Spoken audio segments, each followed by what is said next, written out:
going to do a opening of an Xtar D06 diving torch. I just bought it from eBay, I think it was. Or was it Amazon? Can't remember. One of the two. Needed a new torch because mine's breaking. Always a difficult decision. Do you spend a fortune on your dive torch, or do you buy cheap? Do you buy cheap and twice, or buy expensive and still probably buy twice? Difficult choice. So here we are. This is what arrived today. I can't remember the name of the seller. If you want to know, I can find out. It's a very prompt delivery.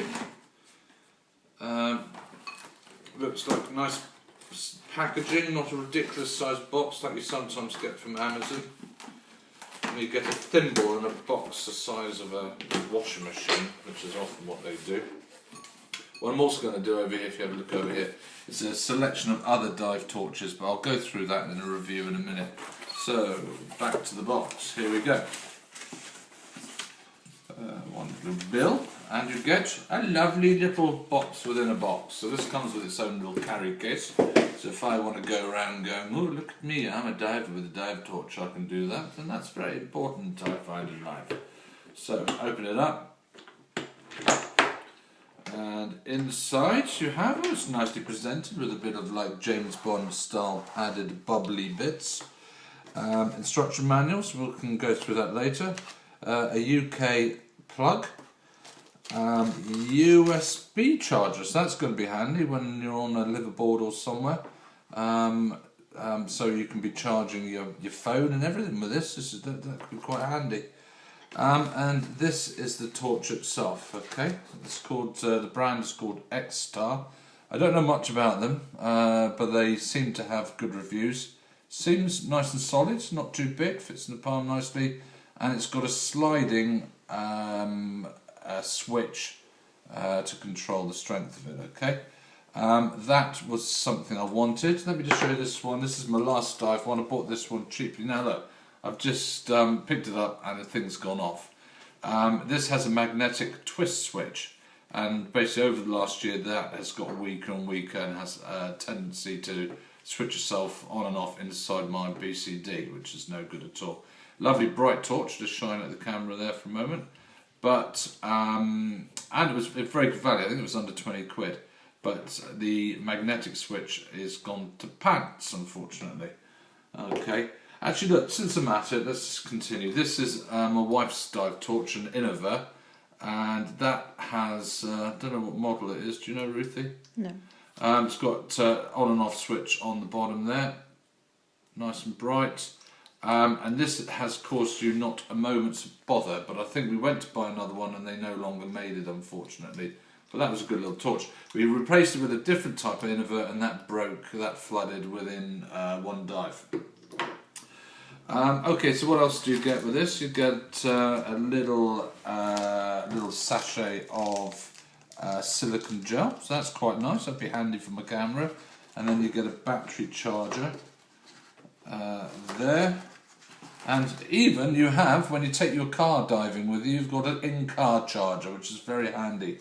I often use one of those Lotus Elises or whatever it is from James Bond to go diving in, so that'll prove quite handy. And then it's got one of the large type rechargeable batteries there. I think this is a 3100 mAh, which is, that's quite a powerful one. And I think it's got safety mechanisms, stop overcharging and stuff. So, all good. Lanyards and spare O-rings in there. So, nice little package. I paid, I think, about £60 for this. And from how it seems, I feel pleased. Whilst I'm doing this, I'm going to quickly go through these other torches, okay? So this is an LED lenser dive torch. LED lensers make one of the best torches in the world, the P7 or T7 for on land use. If you're looking for a torch to go out walking with, that's the best. This is the same brand, but their dive torch, unfortunately, is not very good. It has this flimsy switch, which, as you can see, if you go that way, it no longer works. That way it does. It's fairly bright. I think it's about 120 lumen. It's a great brand, but I would not recommend that torch. And then you have the big style sort of floodlight torches. I do like using this, but it is big and it is bulky. I don't know whether I've got batteries in it or not at the moment.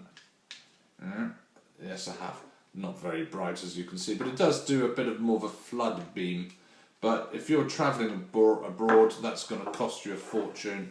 That's got 8 large batteries in it, so it's very, very heavy, but robust.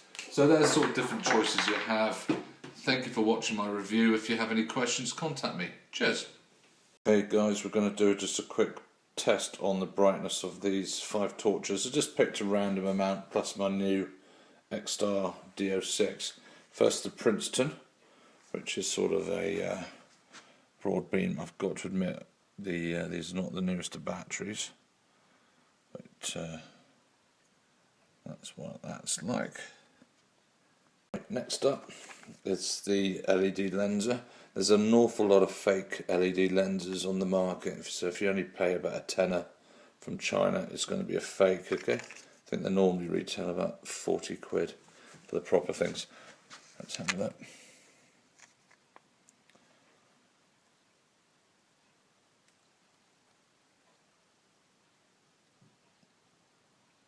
So that's what that's like. Next up is this cheap one I bought off eBay, just from China again. I don't think it's got a particular brand name. Its main problem is the twist grip, like that. The twist switch rather, which is rather loose. So that's how bright it is. Okay, that also has an SOS mode like that.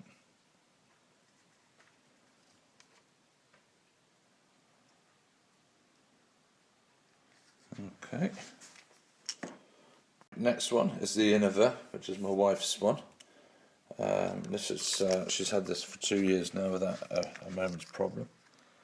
Yeah, it's got a button on the end for switching it on. So that's how bright that is. It's not the world's brightest, but certainly has been very robust. Okay. Finally, it's the Xtar D06 that I bought today. I've just charged up the battery, so it's got a slide switch there, and if you watch, so that's low beam and brighter, and I think you'll agree that is a lot brighter. Watch indeed. Actually, come with me a minute. I'll just show you something.